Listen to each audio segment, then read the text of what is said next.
경제 전문가의 원포인트 레슨. 꼭 알아야 할 정보와 이슈를 알기 쉽게 풀어드립니다. 대한민국 경제 고수와 함께 투자의 맥을 짚는 KBS 1라디오 경제쇼. 진행의 성기영 아나운서입니다.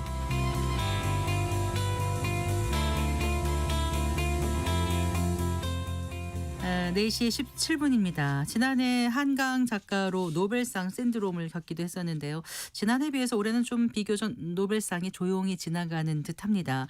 그런데요, 올해 노벨위원회에서는 기술 혁신이 과연 경제 성장에 얼마나 큰 역할을 하는지, 여기에 대해서 이제 과학적으로 증명한 경제학자들에게 노벨 경제학상을 수여했습니다.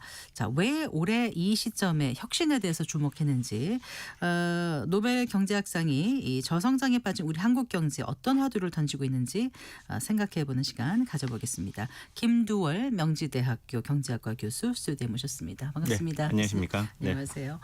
오늘 올해 그 노벨 경제학상을 세 사람이 공동 수상한 거죠. 그렇습니다. 네.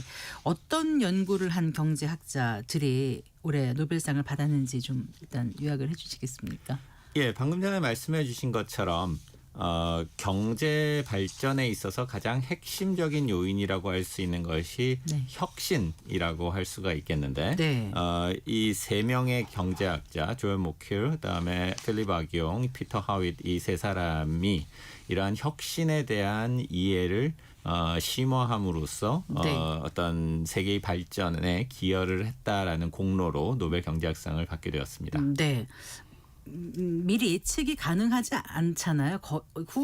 어떻게 생각하셨어요? 이런 이 세 사람이 네. 이번에 받은 것에 대해서는 뭐 제 주변에 있는 여러 연구자들이 이제 네. 한 10월이 되면은 누가 네. 받을까 뭐 이제 이런 그러니까요. 이야기들을 하는데 네. 사실은 약간 좀 의외의 세 사람이 받은 측면이 있습니다. 네.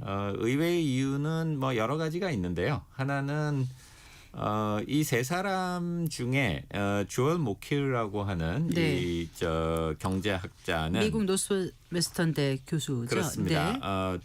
그 보통 노벨 경제학상을 받는 사람들이 가는 커리어랄까 이런 거와는 굉장히 좀 다른 방식으로 커리어를 쌓아온 학자라고 말씀을 드릴 수가 있습니다. 네. 다시 말해서 이제 노벨 경제학상 정도를 받는 학자라고 하면 젊은 시절에 이제 경제학에서 소위 말하는 최고 수준의 예. 자연과학에서 뭐 네이처라든가 사이언스라든가 이런 급의 학술지에 논문들을 많이 내고 네. 뭐 한두 편 내는 게 아니라 굉장히 많이 내고 그러면서 이제 학계에서 유명한 어떤 이런 수준으로 가고 이렇게 되면은 그러면서 이제 그 분야에 이제 큰 영향을 미치고 이렇게 되면서 네. 결국에 가서는 노벨상의 어떤 후보자급이다 이렇게 이야기가 되는데 네. 조엘 모큐 같은 경우에는 그런 최고 학술지에 쓴 논문이 거의 없습니다. 아, 그래요. 오히려 이런 책을 굉장히 많이 썼고 네. 그런 방식으로 이제 좀 주목을 받았다는 것이 이례적이고, 네. 그다음에 이제 필립 아기용과 피터 하윗 같은 경우에는 굉장히 뛰어난 학자들인 건 맞는데 네. 올해 이제 이런 주제가 네. 과연 노벨 경제학상을 받을까? 요즘에 이제 여러 사회적인 분위기라든가 노벨상을 작년에 누가 받았고 그 전에 누가 받았는지 뭐 이제 이런 거를 따져봤을 때 네. 다소 좀 의외라고 생각하는 이분들의 학문적 업적이 문제가 아니고 네.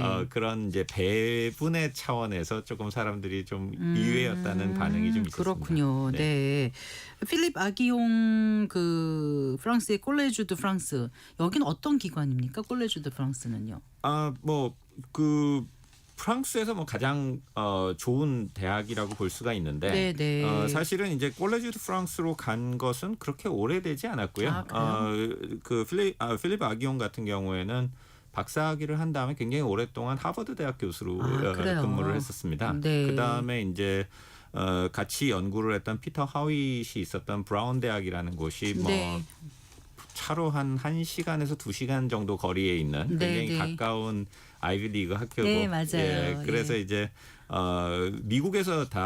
활동을 하다가 네.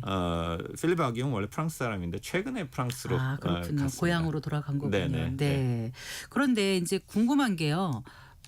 그러면은 필립 아기용하고 피터 하윗 이 두 사람은 공동 연구를 한 걸로 받은 거고 네네. 또 그 처음 말씀하신 조엘 모키어 네. 이 인물은 또 단독으로 연구한 걸로 받은 건가요? 네네. 근데 각각 주제가 그러면 어떤 거예요? 정확히? 이 노벨상 저 상금을 배분하고 이렇게 저 누가 받느냐는 게 또 재밌는 부분이 있는데 네네. 작년에 노벨 경제학상을 이제 세 사람이 공동 수상을 했습니다. 네. 데론 아세모글루, 그다음에 사이먼 존슨, 네. 그다음에 제임스 로빈슨이라는 세 사람이 공동 수상을 했는데 네. 이 세 사람은 공동 연구를 했던 사람들입니다. 네, 네. 그래서 상금을 그래서 3분의 1씩 나눠 갖게 됐는데 네. 올해는 혁신이라는 주제를 가지고 연구를 하는 데 있어서 네.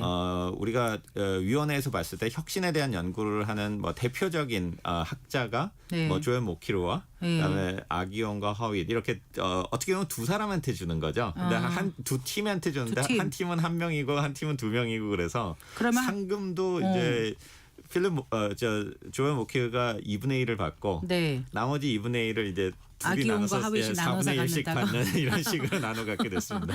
아니 그래서 네, 혁신이라는 주제로 네, 아기용 하윗 교수와 네. 모키오 교수하고 그럼 각각 다른 업적을 인정받았다는 거예요. 그렇습니다. 이제 이 혁신이 무엇이냐라고 하는 것을 이제 깊게 이해함에 있어서 우선 조엘 모키어 같은 경우에는 네. 그 혁신의 역사를 연구를 했습니다. 그래서 경제 사학자라면서요? 그렇습니다. 네. 경제학자인데 이런 역사적인 어프로치를 하는 역사적 접근. 학자이고 네. 그래서 특히 이제 중심적으로 연구를 했던 것이 이제 네. 산업혁명, 특히 영국 산업혁명에 대한 굉장히 유명한 책들을 많이 썼는데요. 네. 이게 산업혁명이라고 하는 것이 인류 역사 지난 뭐 5천 년에서 만 년의 역사를 보면 네. 인류가 굉장히 가난한 그러니까 보통 우리가 이제 측정을 해보면은 1인당 굉장히 소득에도 미치지 못하는 수준으로 전 인류가 거의 수천 년을 살았는데 네, 네. 그러한 가난으로부터 벗어나게 되는 중요한 전환점이 산업혁명이었고 그럼 도대체 왜 산업혁명이 영국에서 그렇게 일어날 수 있었는지에 대해서 네. 굉장히 깊은 연구를 했고 네. 그 산업혁명 이후로 인류가 굉장히 빠른 경제 성장을 이루어서 지금은 과거에 비해서 훨씬 더 풍요로워질 수 있다고 했을 때 네. 이와 같은 이제 혁신이 이루어질 수 있었던 어떤 기본적인 그 배경 그리고 어떻게 하면 더 혁신을 촉진할 수 있는지를 역사적으로 연구를 했던 것이 모키르의 그 큰 업적이라고 볼 수가 있겠습니다. 네.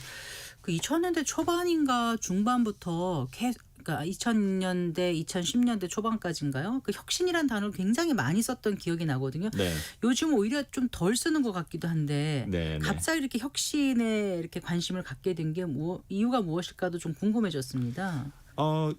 경제학자들은 뭐 다양한 주제를 연구하는데 네. 혁신에 대한 연구를 했던 학자들은 물론 다양하게 그동안 계속 있고 지금도 많이 연구를 하고 있습니다만 사회 전체를 놓고 보면은 1980년대부터 한 2010년대까지 예. 경제 성장이 전 세계적으로 굉장히 이제 빠르게 이루어지는 측면이 있었는데 2008년 글로벌 금융위기 이후로 지난 10여 년간 특히 이제 또 코로나 사태 같은 것들이 있으면서 전 세계 경제 성장률이 과거에 비해서 많이 떨어진 측면이 있습니다. 그래서 어떻게 하면 이러한 낮아진 경제 성장을 네. 회복시킬까에 대한 관심이 이제 많이 이루어지고 있고 네. 그러기 위해서는 새로운 기술을 만들어내고 새로운 상품을 만들어내는 그런 동력을 찾아보자라고 하는 것이 혁신에 대한 관심을 불러일으킨 요인이라고도 볼 수가 있겠습니다. 네. 그런데 이제 산업혁명에 관해서 많이 썼다면서요. 네, 네. 네, 연구를 하고. 네. 근데 그게 지금 우리 시대하고 어떻게 연결이 되는지 우리하고 단절되고 그때 얘기고 우리하고 상관없으면 그 노벨 경제학상을 수상할 만큼은 아닐 수도 있지 않습니까? 그렇습니다. 그게 네. 어떤 의미로 읽혀질까요? 조엘 모키어 같은 경우에는 산업혁명이 왜 영국에서 일어났느냐에 대한 굉장히 다양한 뭐 어마어마하게 많은 연구가 있는데 네. 그 중에서도 과학의 발전이 경제의 어떤 그런 혁신의 밑바탕이 된다는 것을 네. 잘 보여줬습니다. 네. 예를 들어서 전통적으로는 과학이라고 하는 거는 그냥 뭐 어떤 진리를 찾아가는 거고, 그다음에 그런 그 새로운 상품을 만들어내는 이런 새로운 기술 혁신이라는 것은 별 관련이 없다라는 것이 일반적인 생각이었는데, 네, 네. 조엘 모키르는 영국에서 네. 이런 과학의 발전이라고 하는 것이 네. 이 엔지니어들을 통해서 이렇게 보편화되어 갔던 것이 네. 새로운 기술의 발전에 큰 역할을 했다는 것을 이야기했죠. 예를 들어서 우리가 산업혁명하면 가장 대표적인 것이 제임스 와트가 네. 증기기관을 발명한 것 맞아요. 이렇게 이제 알려져 있지 않습니까? 네. 근데 사실은 제임스 와트가 증기기관의 원리를 만든 건 사실인데 네. 그 자체가 그거? 실제 상용화될 수 있는 과정에서는 네. 어마어마한 개량 과정이 사실은 필요했습니다. 네. 그런데 이제 그러한 개량이 만약에 이루어지지 않았다면 네. 그냥 신기한 발견으로 끝날 수도 과학적인 있는데 발견으로 끝났을 그렇죠. 텐데. 그게 우리가 유용한 어떤 상품화를 하는 과정에서는 네. 그 증기기관이라고 하는 것으로 모터도 만들어야 되고 그렇게 이제 그 엔진을 만들었을 때 그 엔진이 제대로 열 효율이 나오게 해야 되고 하는 네. 그 수많은 혁신들을 우리가 알지도 못하는 많은 기술자들이 그 과정을 했는데 네. 그러한 과정들이 가능하게 됐던 이유는 네. 바로 당시의 영국의 어떤 과학 문화의 확산 그리고 그 사람들이 그런 기술 발전을 했을 때 어떤 금전적 이득을 얻을 수 있었던 제도의 뒷받침 네. 이런 것들을 잘 그 설명함으로써 네. 궁극적으로는 과학이 발전하고 경제가 발전할 수 있는 어떤 문화적 토양이라고 하는 것이 경제 성장에 매우 중요하다. 네. 그런 성장의 문화라는 것을 이야기한 것이 굉장히 중요한 그렇군요. 기여였습니다. 그러니까 산업혁명 이후에 과학 지식이 축적되고 그게 결국 기술 진보가 되고 그게 이제 성장을 이끌었는데 거기에는 금전적인 어떤 유인 같은 것도 있고 제도적 그렇습니다. 뒷받침도 있었다. 그럼 이제 그렇습니다. 지금 우리가 저성장 국면인데 앞으로 뭔가 성장을 하려면 그때로 돌이켜 보면 우리도 지금 그런 식으로 밟아 나가고 사회 그렇습니다. 문화적으로도 어떤 뒷받침이 있어야 된다. 이런 결론까지 제시를 한 건가요? 그렇습니다. 그러니까 이제 제도가 성장의 친화적인 방식으로 제도를 만들어야 되고 네. 최근 우리나라에서 이제 뭐 그 얼마 전에 R&D 예산 문제로 한참 시끄러웠습니다만 네, 네. 과학의 발전이라고 하는 것이 사실은 경제 발전에 매우 중요하다라는 측면에서도 우리가 네. 다시 한번 좀 되새겨 볼 수 있는 측면이 많은 연구라고 항상 기술 하겠습니다. 발전 혁신이 경제 성장을 이끈다 당연한 명제처럼 생각했는데 그거를 이제 증명을 해낸 거라. 그렇습니다. 네, 그 이제 공을 인정받은 건데 네. 지금 이제 모키오 교수 얘기하신 거고요. 네. 아까 그 아기용 프랑스 그 콜레주 드 프랑스 교수하고 하윗 그 예. 이제 브라운대 교수 네. 둘이 공동 연구는 뭘 한 거라고요, 교수님? 이 두 사람도 네. 역시 혁신에 대한 연구를 했는데 네. 그런데 이제 이 두 사람은 모키어와는 조금 다르게 어떻게 네. 보면 요즘의 경제학자 스타일에 굉장히 가깝습니다. 그러니까 이론을 수리 모형을 만든 이론을 만들고 그걸 가지고 이제 통계적인 검증을 하는 이제 이런 방식의 가설을 전형적인 만들고 이론을 만들고 통계적으로 해가지고 네. 결론을 낸 거예요. 그렇죠. 네. 그런데 이제 이 두 사람이 했던 가장 핵심적인 연구라고 하는 것은 네. 예를 들어서 이 방금 전에 한 거와 좀 비슷합니다만 어떤 조건에서 혁신이 잘 이루어지느냐라고 할 때 경제학에서 이제 가장 이제 관심을 가지고 있었던 주제 중에 하나가 시장에서의 경쟁은 과연 혁신을 촉진하느냐라고 하는 것입니다. 네. 이제 여기에 대해서 이제 그 조셉 슌페터라고 하는 학자가 이제 창조적 파괴라고 파괴. 하는 개념을 통해서 네, 혁신의 경제에 있어서의 중요성을 이야기했는데 네. 그 과연 구체적으로 그러면 어떻게 혁신이 가능하냐와 관련해서 네. 슌페터는 경쟁과 이 혁신은 어떤 면에서는 상충 관계에 있다라는 생각을 좀 했었습니다. 그러니까 우리가 쉽게 얘기하면은 발명을 하려면 네. 여윳돈도 좀 있어야 되고 네. 어떨 때는 좀 이렇게 그 공상도 좀 해야 되고 그런 거는 이런 혁신을 해라 하는 이런 압력이 아니라 네. 좀 여유가 있어야 되고 그리고 네. 이제 혁신을 통해서 큰 돈을 벌 수 있는 기회가 주어지는 네. 이제 이런 조건하에서 혁신이 가능하다고 한다면 네. 단순히 경쟁이 치열하다고 해서 혁신은 나오는 것이 아닐 수 있지 않느냐. 네. 그런 면에서 그럼 경쟁과 혁신은 어떤 관계에 있을까라는 아, 이제 근본적인 네. 질문이 있었고 네. 이에 대해서 이제 악의원과 하위스의 경우에는 조금 더 이 내용을 이제 깊이 들어가서 네. 어떤 조건에서는 경쟁이 혁신을 더 촉진하고 어떤 조건에서는 그렇지 않은가와 같은 이런 것들을 이제 굉장히 깊게 연구를 함으로써 네. 전 세계에서 우리나라뿐만 아니라 전 세계에서 어떤 조건을 정부가 이제 정책적으로 지원을 해야 경제의 혁신이 더 많아지고 네. 궁극적으로 성장이 될 수 있는지를 이렇게 연구한 학자들이라고 보시면 되겠습니다. 네.